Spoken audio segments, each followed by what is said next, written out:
শুভ সকাল সকলকে। আজকে খুব সুন্দর এবং গুরুত্বপূর্ণ একটি দিন। এই দিনটিকে আমরা গণতন্ত্র দিবস নাম দিয়ে জানি। এই দিনটিতে ভারতের সংবিধান ভারতে লাগু হয়েছিল। তো সকাল সকাল ভাবলাম একটু আঁকাআঁকি করি, একটি ছোট চেষ্টা করি প্রত্যেকটি সৈনিকদের সম্মান জানানোর জন্য। জানি না কেমন হবে, কারণ এখন আর আগের মতো আঁকাআঁকি করতে অভ্যস্ত নেই। তাও চেষ্টা করছি যেন ভালো সুন্দর একটি এই কাগজে ফুটিয়ে তুলতে পারি। দেখতেই পারছো সবাই, আজকে আমি ছোট একটা খুবই মিষ্টি একটা ছবি আঁকার চেষ্টা করছি। অনেকগুলো দিন হয়েছে যে আমি আঁকাআঁকি তেমন করি না। ছোটোখাটো অনেক সময় ইচ্ছে করলে করি, কিন্তু সেই রকম কোনো আঁকাআঁকি করি না।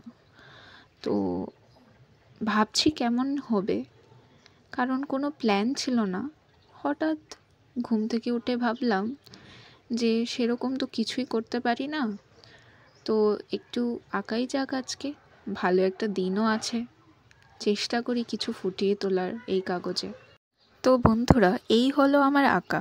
কেমন হলো সবাই জানাবে কমেন্টে। ধন্যবাদ।